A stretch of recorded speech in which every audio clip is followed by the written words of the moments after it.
bercermin, lihat ke dalam. Kalau kita marah kepada orang lain, itu seperti kita refleksi. Mau tidak kita dimarahin orang lain? Tidak mau kan? Kalau tidak mau dimarahin, janganlah memarahi orang lain. Demikian. Kalau kita tidak mau disakiti, dibohongi, ditipu, janganlah menipu orang lain. Apalagi dengan tujuan-tujuan tertentu.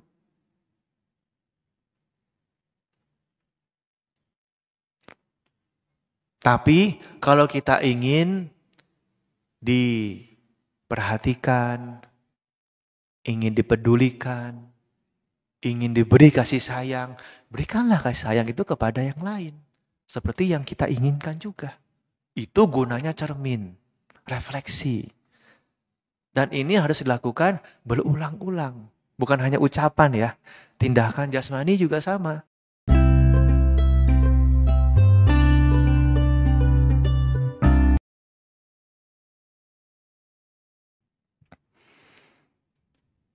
Bapak, Ibu, saudara-saudari sekalian yang berbahagia. Selamat pagi, Namo Buddhaya. Semoga Anda semua berada dalam keadaan yang baik, sehat, damai, dan bahagia.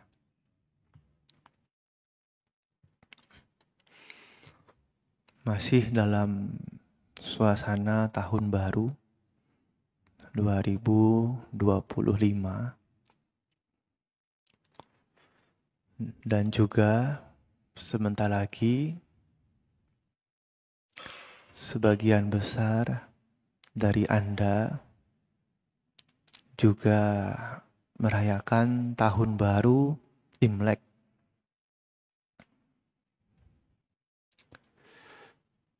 Yang mana perayaan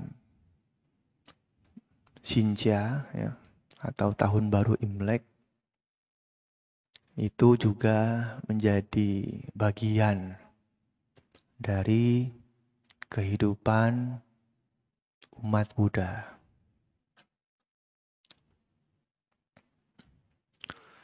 Setiap tahun,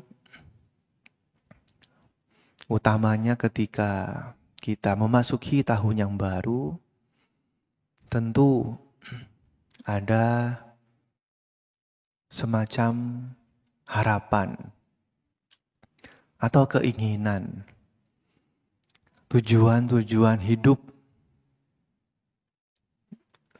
cita-cita yang ingin diraih. Biasanya orang yang menginginkan tahun yang baru ini dipenuhi dengan banyak berkah, banyak rezeki. Semuanya melimpah.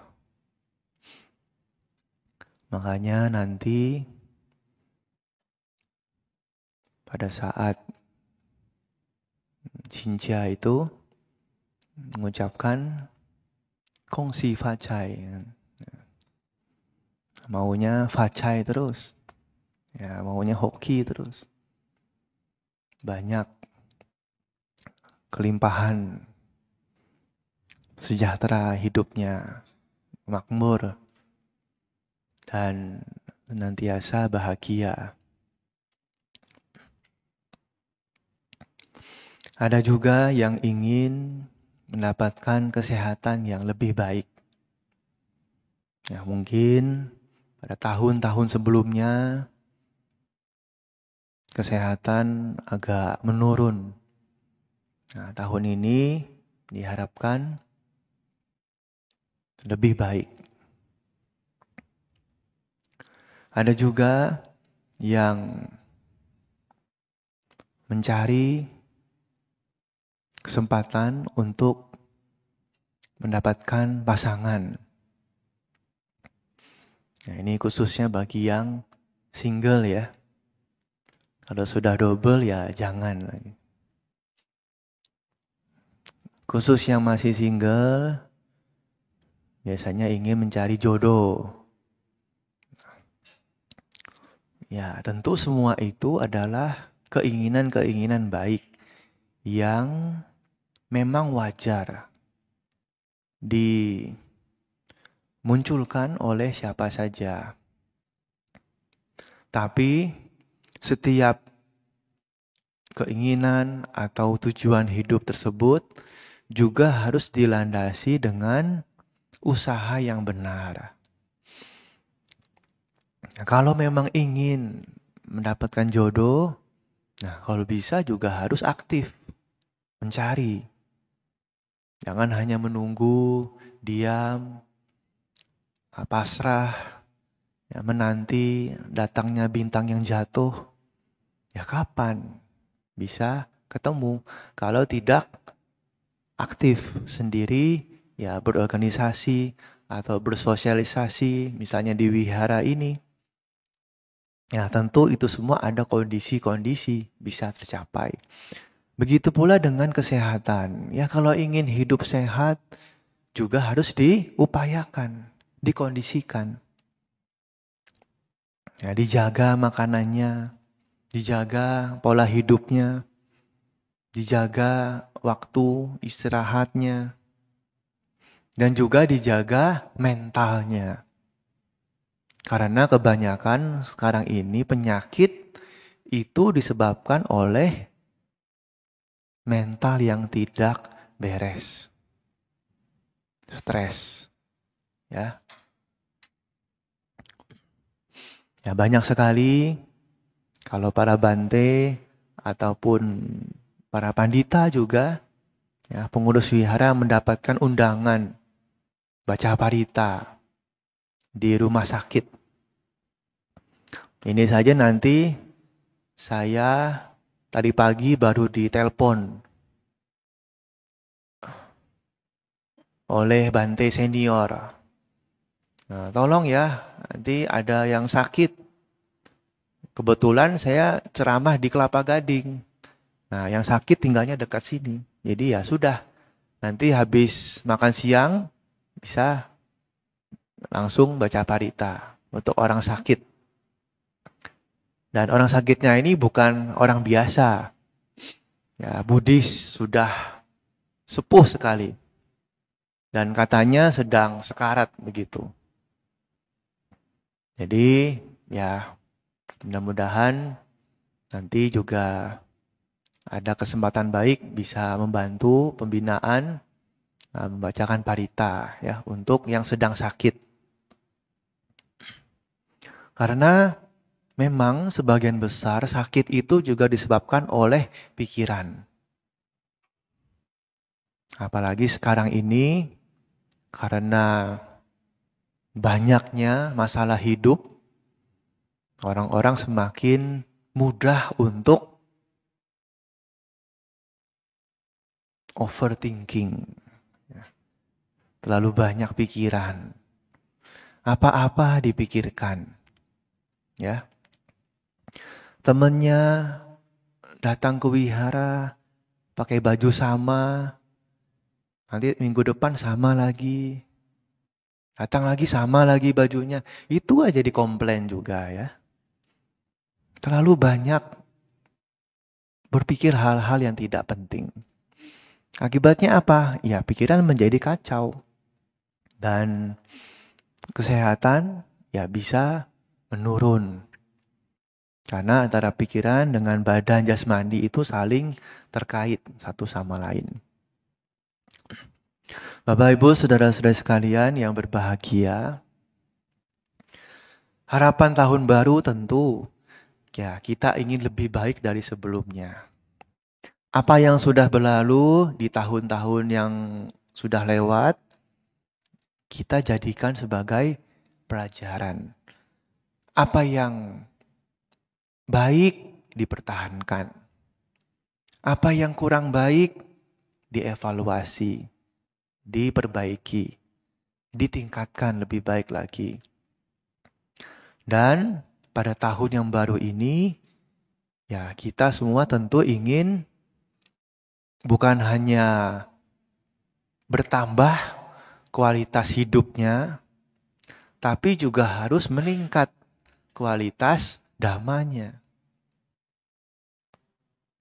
Yang dulu misalnya jarang ke wihara. Nah, sekarang ini kesempatan. Banyak kegiatan di wihara, bisa aktif, ikut. Minimal puja bakti. Seminggu sekali. Masa tidak mampu luangkan waktu seminggu sekali ke wihara. Berbuat baik. Menambah karma baik. Yang sebelumnya jarang belajar dharma. Jarang mendengarkan ajaran Sang Buddha. Jarang meditasi. Nah, sekarang ini kesempatan untuk lebih banyak mendalami dhamma. Karena kalau bukan adanya dhamma sebagai pedoman hidup kita, lalu bagaimana kita ini mau melangkah ke depan? Tidak ada arah tujuan. Dhamma inilah sebagai peta, sebagai maps, ya. Kalau kita ingin menuju ke tujuan yang akhir, ya, finish, yaitu nibbana itu, ya harus melewati jalan dhamma. Sudah diarahkan dengan baik sekali oleh Sang Buddha. Nah, dengan demikian, maka kita bukan hanya bertambah usianya, ya, bukan hanya bertambah kesuksesannya dalam hidup ini, tetapi juga bertambah kebijaksanaannya. Nah, itulah manusia yang benar-benar unggul di dalam dhamma. Karena kalau kita hanya tambah usia, nanti tahun baru tambah lagi setahun. Tapi tidak bertambah kebijaksanaannya, seperti apa? Seperti binatang. Ya kan? Dalam Dhammapada itu sebutkan seperti sapi. Usianya bertambah, tapi kebijaksanaannya tidak bertambah. Ya hanya begitu saja. Tambah tua. Habis usianya sudah pindah alam. Tidak ada yang dilakukan dalam hidup ini. Ya tentu sebagai umat Buddha yang baik, kita semua ingin ya meningkat dalam segala hal, termasuk meningkat dalam kebijaksanaan ya di dalam dhamma. Nah, di sini saya ingin mengutip satu sutta dalam Majjhima Nikaya yang disebut Ambalatika Rahulowada Sutta. Di dalam sutta ini Sang Buddha memberikan nasihat kepada yang mulia Rahula. Siapa itu? Tidak lain tidak bukan adalah anaknya sendiri, ya, putranya sendiri. Yang waktu itu masih sebagai Pangeran Siddhartha.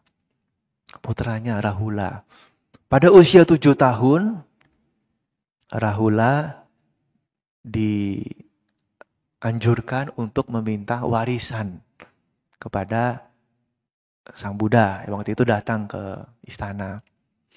Tapi Sang Buddha alih-alih memberikan warisan materi, beliau memberikan warisan dhamma, yaitu menabiskan sebagai samanera. Nah, samanera Rahula tinggal di sebuah tempat. Namanya Ambalatika. Di satu, bisa dikatakan ya satu tempat sendirian. Ya, bayangkan anak 7 tahun tinggal di tempat sendirian, di hutan. Ini kan kalau bukan orang biasa mungkin sulit sekali. Tapi karena beliau ini ya bukan hanya putranya Buddha, ya, calon Buddha ketika itu, Tapi memang punya kebajikan yang besar.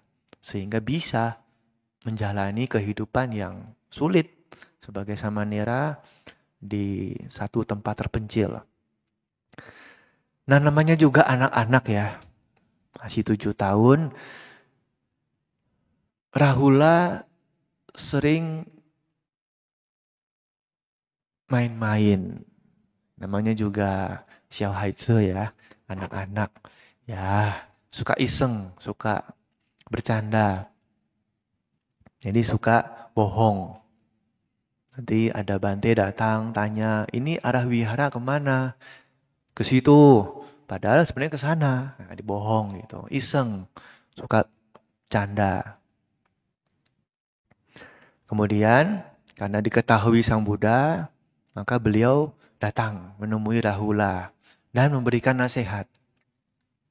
Nasihatnya itu sebenarnya ada 3 perumpamaan. Nah, yang pertama begini, Sang Buddha mengambil satu tempat air, mangkok begitu, atau wadah air. Kemudian airnya itu dibuang.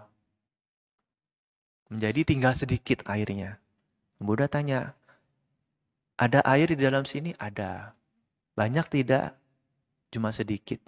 Nah, seperti itulah kualitas petapa yang suka mengucapkan kata-kata bohong dengan sengaja.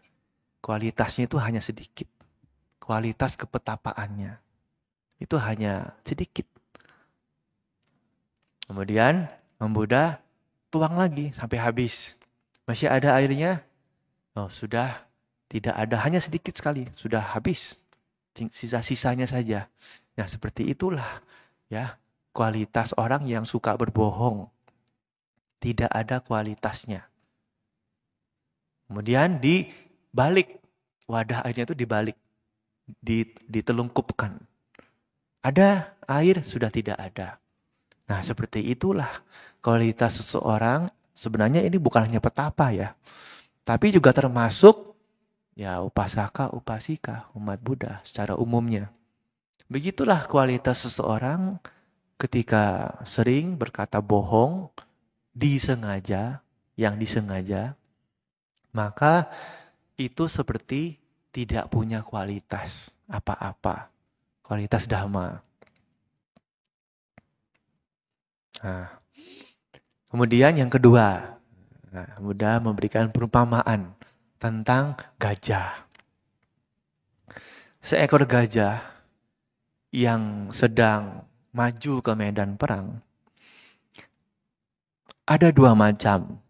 Yang pertama, ada gajah yang berperang dengan ya dia menggunakan kakinya, menggunakan badannya untuk bertempur ya. Melawan musuh-musuh, menggunakan ekornya, tapi tidak menggunakan belalainya. Belalainya disimpan, dijaga. Ya, yang kedua, itu ada gajah ikut perang menggunakan semuanya.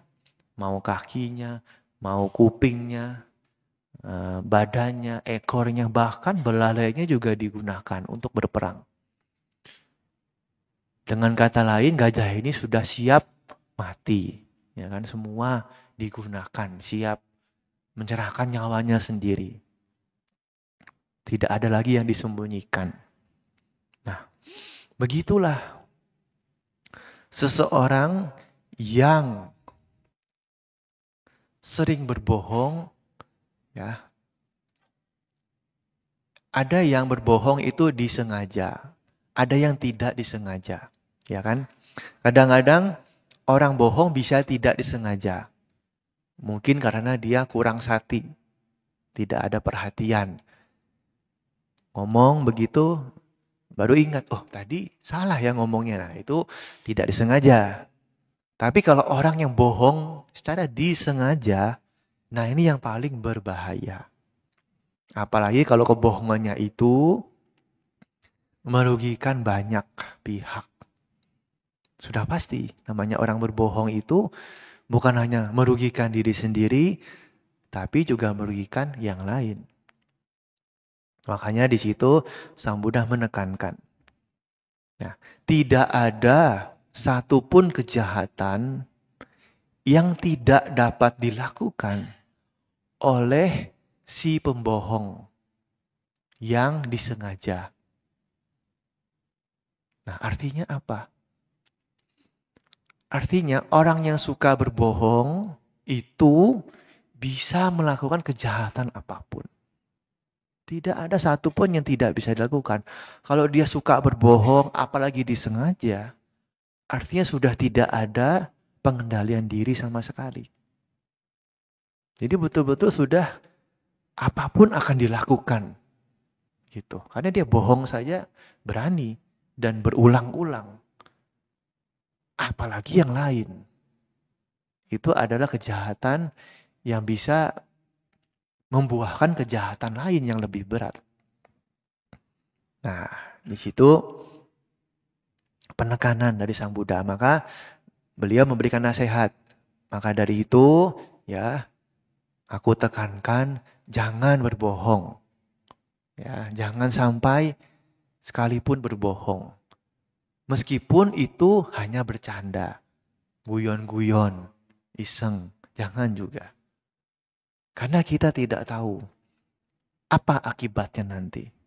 Dan kalau kebiasaan ini diulang-ulang-ulang, nanti lama-lama menjadi ya kebiasaan, menjadi karakter, jadi kepribadian. Nah, ini sudah susah lagi nanti diperbaiki. Nah, yang ketiga, Sang Buddha tanya, apa gunanya cermin? Nah, Bapak Ibu, gunanya cermin apa? Untuk bercermin kan? Masih pakai cermin tidak? Atau pakai HP semua? Kan zaman sekarang pakai HP ya, cermin udah lengkap. Buka kamera selfie, nah, jadi cermin sudah. Tapi kan zaman dulu masih pakai cermin kan, di rumah pun masih pakai cermin. Apa gunanya cermin? Ya untuk bercermin, untuk melihat diri kita yang sesungguhnya itu. Oh, mukanya ini apa nih? Kurang make up, nah tambah. Oh, ada jerawat, nah ditutup-tutupin. Oh, alisnya kurang panjang, nah ditulis-tulis ya gitu. Oh, rambutnya mulai putih, di dicat dan lain-lain. Itu gunanya cermin. Kita bisa melihat mantulan diri kita yang sesungguhnya. Jadi untuk apa? Sebagai refleksi. Ya kan, melihat ke dalam. Yang kita punya badan ini kita bisa lihat. Karena kalau tidak ada cermin kita tidak bisa lihat muka kita kan. Tidak bisa lihat. Harus ada cermin. Baru bisa lihat. Itulah gunanya cermin. Untuk refleksi. Nah, Sang Buddha menjelaskan. Kita pun sebelum melakukan sesuatu juga sebaiknya harus refleksi. Karena ketika kita sudah melakukan sesuatu, apalagi ada kehendak di situ, maka sudah menjadi karma. Jadi perbuatan, ya kan? Maka apapun yang akan, berarti belum ya, yang akan dilakukan, yang akan diucapkan, yang akan dipikirkan, sebaiknya itu kita renungkan terlebih dahulu.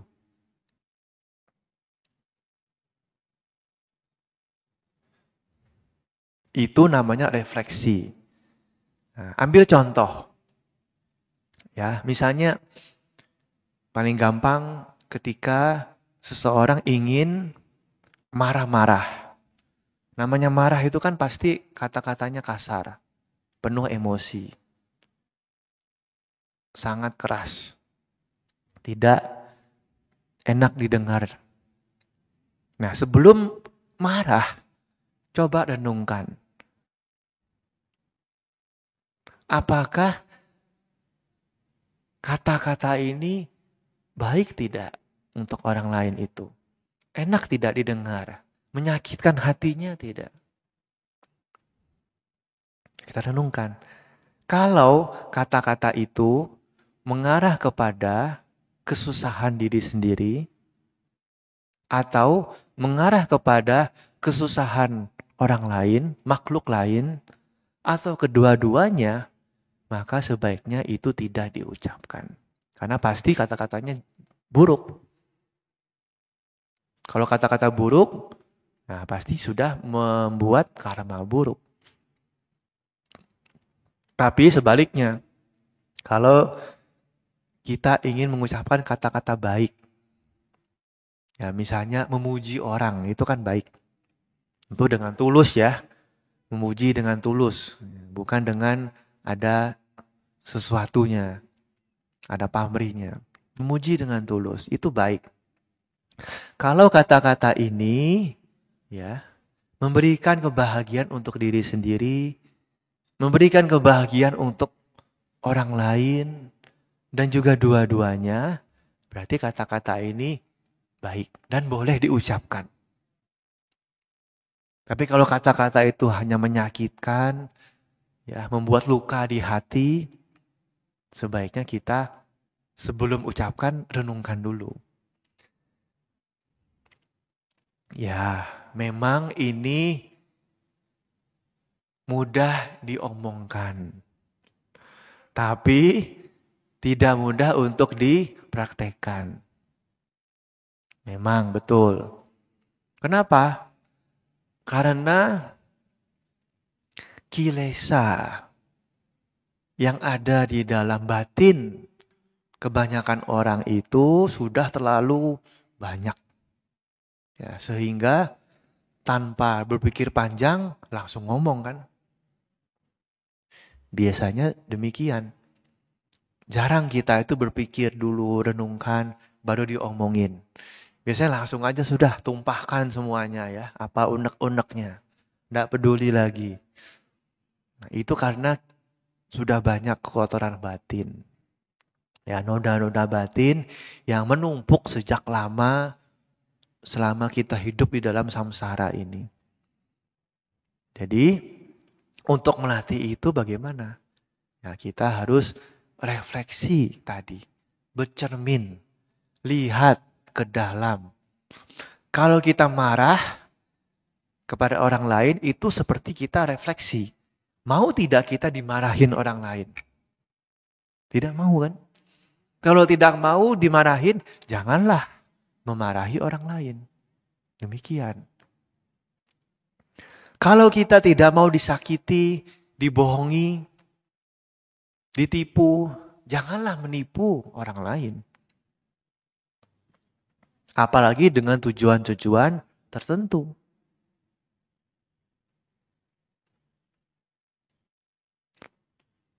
Tapi kalau kita ingin diperhatikan, ingin dipedulikan, ingin diberi kasih sayang, berikanlah kasih sayang itu kepada yang lain.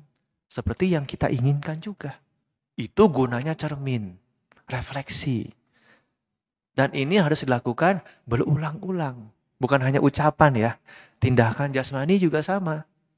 Pikiran pun juga sama. Sebelum kita berpikir yang jelek-jelek, yang jahat-jahat, renungkan. Bagus tidak pikiran ini? Wah, tidak bagus. Bagus tidak pikiran negatif ini? Ternyata tidak bagus. Buat apa kita mengisi pikiran kita dengan hal-hal negatif? Kalau itu hanya merugikan diri sendiri, membuat kita menderita. Nah, itulah gunanya cermin.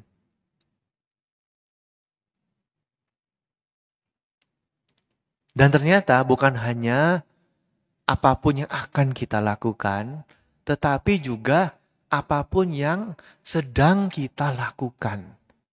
Itu pun direnungkan. Nah, kalau apapun yang kita lakukan itu ternyata tidak baik. Tidak baik tadi apa maksudnya? Ya, memberikan penderitaan untuk diri sendiri dan orang lain. Dan dua-duanya Artinya harus kita cabut. Cabut itu ya jangan dilakukan lagi, stop sudah. Meskipun sudah terlanjur dilakukan, oh saya stop. Sudah, jangan dilanjutkan lagi. Tapi kalau yang sedang dilakukan itu yang baik, yang bermanfaat, ya lanjut terus. Itulah refleksi. Bukan hanya itu, Ibu Bapak Saudara, tapi juga apa yang telah kita lakukan. Nah, jadi ini ada 3 dimensi waktu ya. Yang akan kita lakukan, yang akan datang, mungkin mudah kita renungkan. Karena belum terjadi. Tapi yang sedang kita lakukan ini kadang susah kan, sudah terlanjur dilakukan. Tapi yang sudah lewat, yang telah dilakukan, itu tidak bisa diubah. Sudah kadung terjadi. Tidak bisa disesali. Jadi bagaimana? Kalau sudah terlanjur dilakukan, itu perbuatan yang tidak baik, harus apa? Harus menyesal dan memperbaiki. Berusaha untuk tidak melakukan lagi. Nah, misalnya dulu, katakanlah sudah ya adu mulut ya, beda pendapat dengan orang yang dekat, mungkin keluarga. Sudah terjadi ya, sudah berlalu kan, sudah lewat. Mau nangis-nangis, sedih-sedih pun juga tidak ada guna. Jadi bagaimana? Ya kita harus introspeksi diri, refleksi diri. Nah, jangan diulangi kembali. Dan kalau bisa, ya kita, kalau memang itu kesalahannya nyata sekali, ya harus minta maaf. Menyesali perbuatannya. Dan berjanji untuk tidak melakukan lagi. Itu gunanya refleksi. Dan kalau ini baik, bermanfaat bagi banyak orang, bermanfaat bagi diri sendiri, maka sepantasnya ini diteruskan. Dilanjutkan terus. Berulang-ulang. Kalau itu baik. Tapi kalau tidak baik, jangan diulangi lagi. Nah, ini ada nasihat yang sangat baik dari Sang Buddha. Terkait dengan cermin. Bagaimana kita itu harus selalu bercermin setiap saat. Bukan hanya kalau mau kondangan ya, ibu-ibu, baru cermin. Tapi kalau bisa, apapun yang kita lakukan, yang akan kita lakukan, yang sedang kita lakukan, dan yang telah dilakukan, itu harus selalu bercermin, refleksi ke dalam. Sudah baik tidak ini? Oh, belum baik, diperbaiki. Sudah baik, dilanjutkan, diteruskan. Nah, inilah nasihat Sang Buddha kepada Yang Mulia Rahula. Yang diminta untuk selalu merefleksikan diri.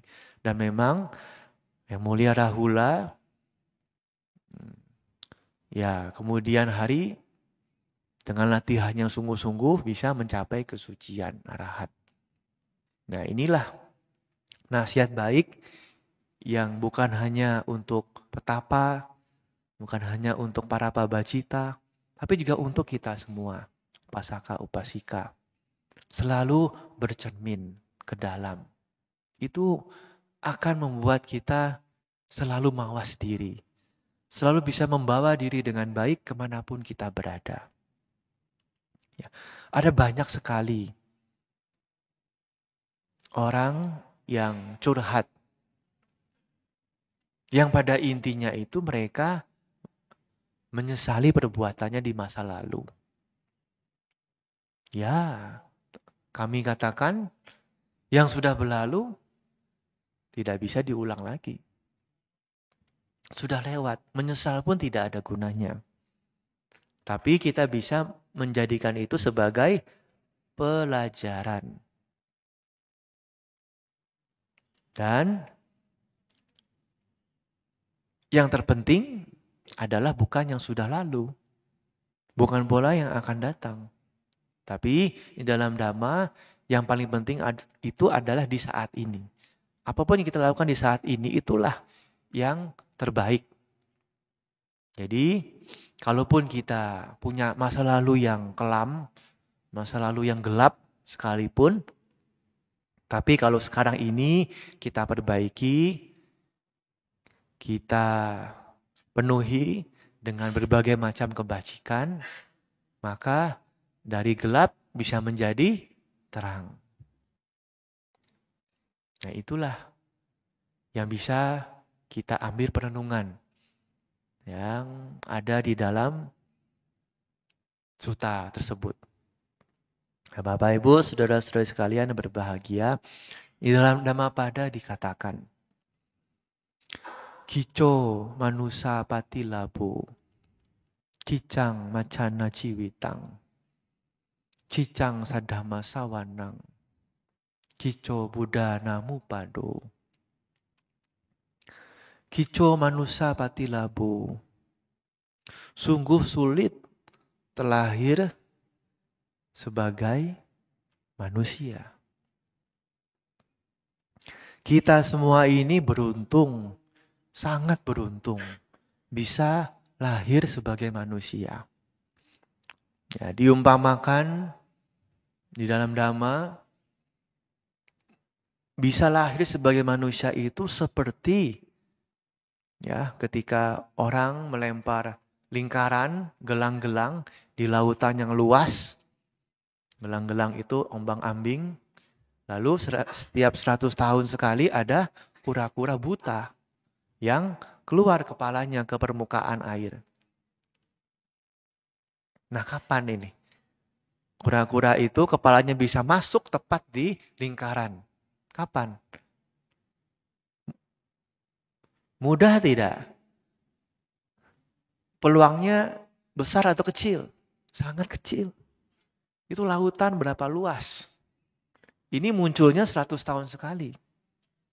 Bisa pas masuk ke lingkaran itu kepalanya bagaimana? Peluangnya itu kecil sekali. Nah, begitulah. Ya, peluang kita bisa lahir sebagai manusia itu sangat-sangat kecil.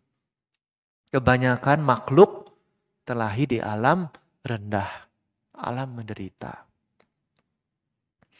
Jadi kalau kita renungkan itu, maka kita akan merasa bersyukur dengan kehidupan ini sebagai manusia yang sangat sulit didapat. Dan kita tidak menyia-nyiakan waktu yang ada sekarang ini.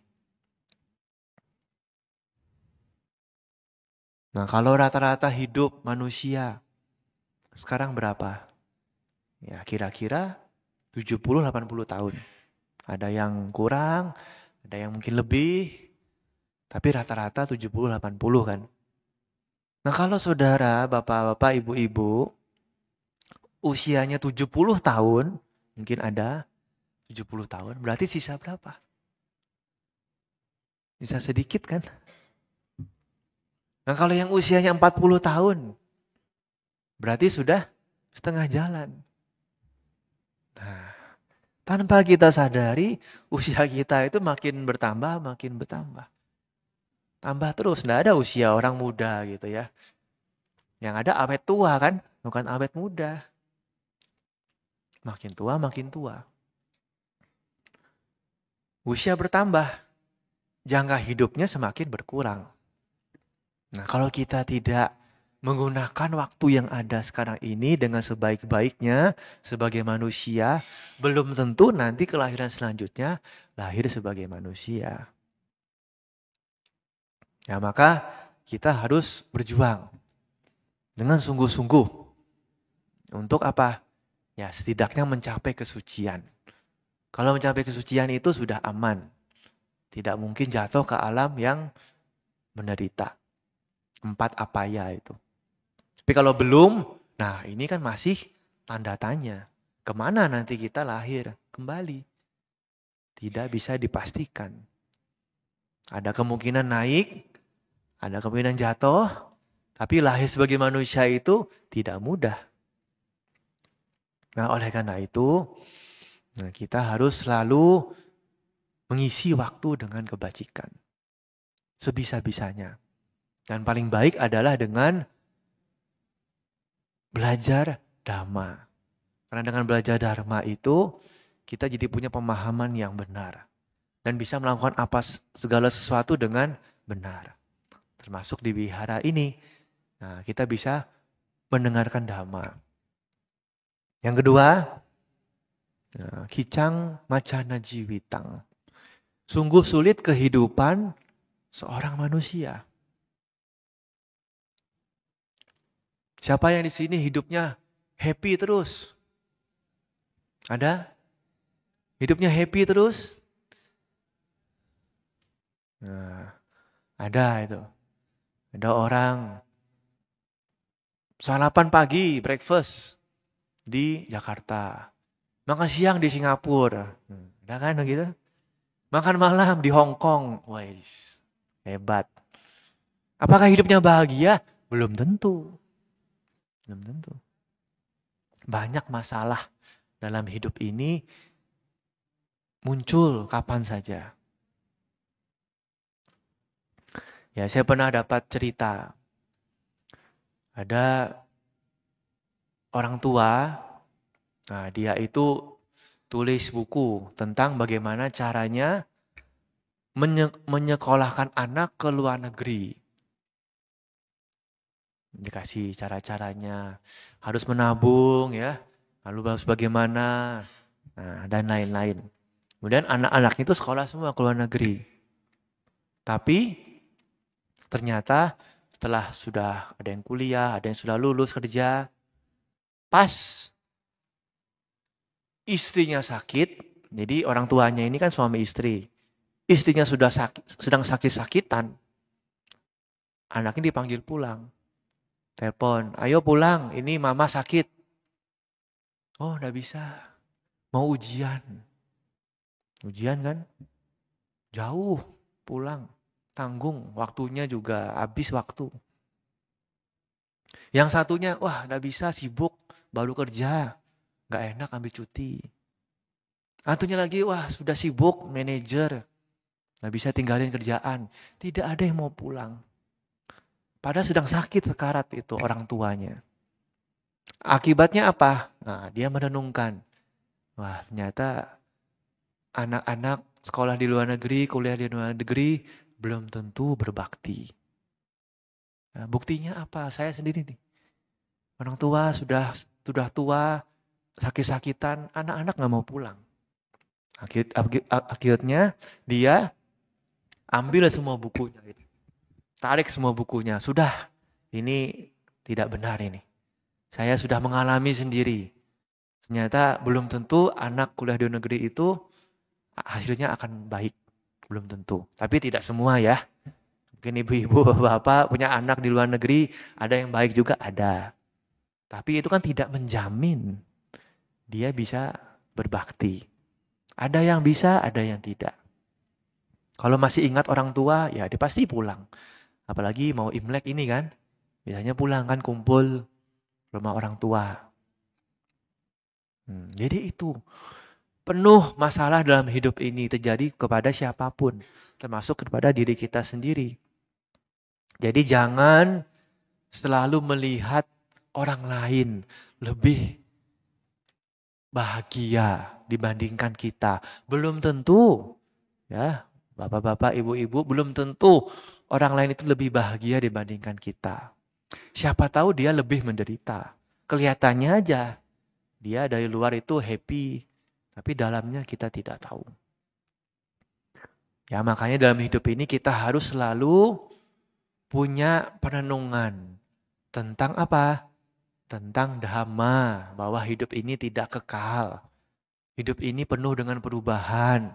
Harus bisa menerima apapun yang terjadi, sekalipun itu tidak sesuai dengan apa yang kita inginkan. Ya, ini bukan hanya masalah PPN. Banyak hal lain yang membuat pusing ya memang.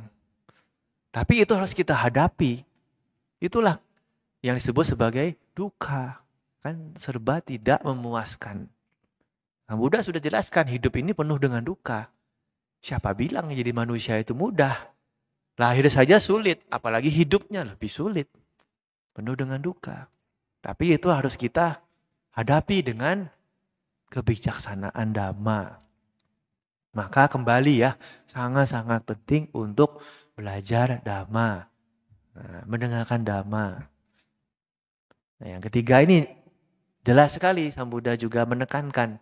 Kicang sadama sawanang. Sungguh sulit mendengarkan Dhamma yang sejati.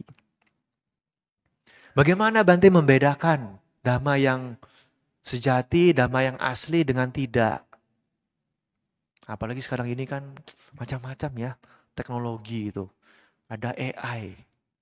Hah? Tahu tidak AI? Itulah apa? Teknologi buatan.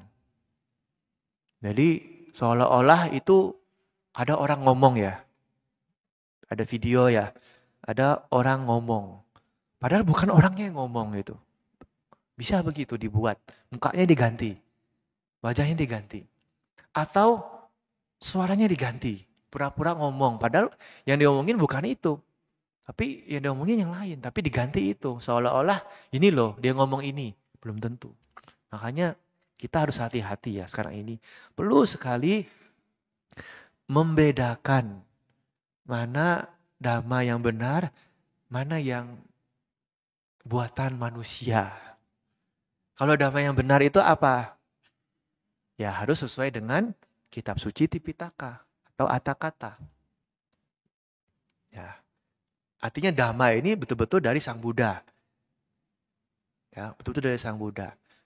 Kalau ada orang lain sekalipun biku mengatakan itu, tapi kalau bukan dari Sang Buddha, perlu dipertanyakan. Bukan berarti salah. Ditanyakan, dari mana sumbernya? Mungkin dari Atthakatha, bisa saja. Dari kitab penjelasan. Atau mungkin dari logika semata. Bisa benar, bisa salah. Belum tentu salah juga. Tapi belum tentu benar ya.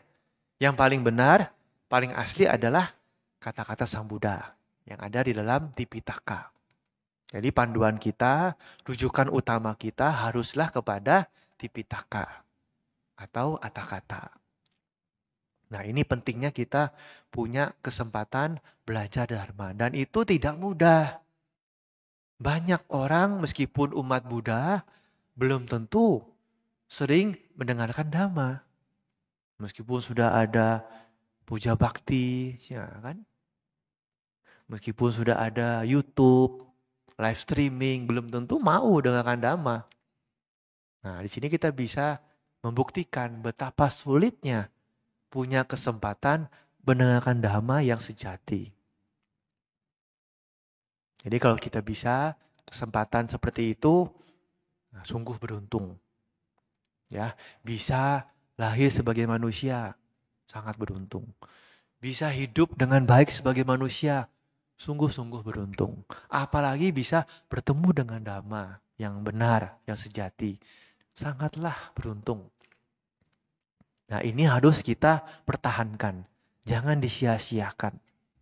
Apalagi kalau bisa dapat yang keempat. Sungguh sulit munculnya seorang Buddha. Nah, Kico Buddha Namu Pado. Kita dapat tidak yang keempat ini? Sayang sekali tidak dapat. Karena Sang Buddha sudah lama parinibbana. Kita apakah mungkin dulu pernah bertemu Sang Buddha tapi tidak mendengarkan ajarannya? Bisa juga. Tapi setidaknya kita sekarang ini tidak bertemu langsung dengan Sang Buddha. Sulit kan? Muncul seorang Buddha itu sangat sulit. Tidak setiap kapa itu ada Buddha. Nah, kalau ingin bertemu dengan Buddha, bagaimana? Harus bertekad. Nanti Buddha yang akan datang ini, Buddha Meteya. Nah, masih dalam kapa sekarang ini, kita kalau ingin bertemu dengan Buddha, harus bertekad, aditana. Dengan cara apa? Banyak melakukan kebajikan. Supaya nanti bisa lahir sebagai manusia kembali dan bertemu dengan Buddha. Karena untuk munculnya Buddha juga sangat-sangat sulit. Tapi setidaknya meskipun Sang Buddha sudah tidak ada secara fisik, tapi secara Dhamma ajarannya masih bertahan, masih ada. Nah, kita masih beruntung bertemu dengan ajarannya, Dhamma itu. Oleh karena itulah, maka ya, kita harus menggunakan kesempatan hidup sebagai manusia ini dengan sebaik-baiknya. Harus selalu bercermin ke dalam, refleksi diri. Ya, apapun yang akan dilakukan, apapun yang sedang dilakukan, apapun yang telah dilakukan, kita harus renungkan. Kalau itu tidak baik, ya dihentikan, dihindari, jangan dilakukan. Kalau itu sudah baik, diteruskan, ya dilanjutkan, dibuat menjadi kebiasaan. Sehingga kita bisa menjalani hidup ini dengan penuh makna. Dan kalau kita sudah banyak melakukan kebajikan, tentu ya sesuai dengan hukum karma, kita pun akan mendapatkan kebahagiaan. Dan kebahagiaan ini akan terus mengikuti kita kemanapun kita pergi. Ya, kalau memang dalam kehidupan ini kita bisa mencapai kesucian, ya itu juga sangat baik. Tapi kalaupun belum, kita bisa melanjutkan kehidupan kita di kehidupan selanjutnya. Dengan punya bekal kebajikan, kita bisa meneruskan hidup ini dengan lebih baik. Dan menjadi manusia kembali tentu juga sangat baik. Karena bisa bertemu dengan Dhamma kembali. Dan itu bisa membawa kita kepada jalan pencerahan. Menuju kepada padamnya penderitaan. Padamnya semua duka, yaitu Nibbana. Semoga ini dapat memberikan pengetahuan dan pencerahan bagi semuanya. Semoga keyakinan kita sebagai umat Buddhis selalu muncul dan berkembang. Sabe sata bawantu sukitata, semoga semua makhluk hidup berbahagia. Sadhu, sadhu.